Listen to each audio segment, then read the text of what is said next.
जी, अब गर्मियों की छुट्टियां आई, लेकिन गर्मियों के छुट्टियों के साथ एक बहुत बड़ा अजाब आम आदमी के लिए है कि वो छुट्टियों के 2 महीने की इकट्ठी बच्चों की फीसें दे। आप मुझे ये बताएं, स्कूल बंद, टीचर्स घर पे, उनको वैसे ही थोड़ी थोड़ी तनख्वाहें देते हैं। ये स्कूलों की एक बहुत बड़ा माफिया है, प्राइवेट स्कूल्स का।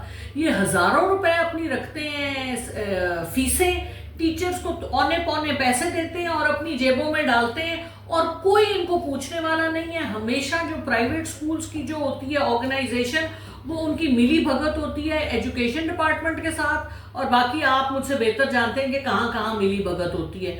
तो ये जो प्राइवेट स्कूल्स का बहुत बड़ा माफिया है।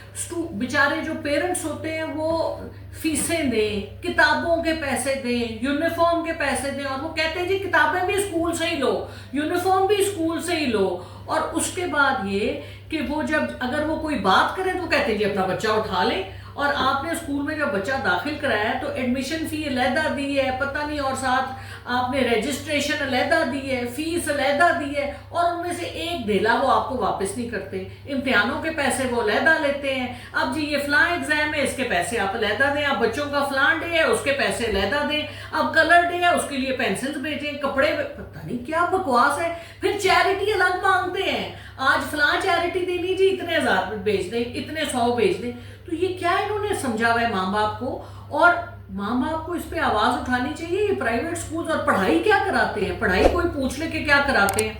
लड़कियों को, इसके ऊपर मैं एक और वीडियो बनाऊंगी कि लड़कियों को किस तरह खराब करते हैं। तो ये जो प्राइवेट स्कूल्स का माफिया है, इसके खिलाफ हमें बोलना पड़ेगा। This has to stop. और आम पेरेंट्स के लिए आसानी करें, लोग तंग आके लोगों के बीच में अब बिल्कुल सकत नहीं है और पैसे देने की।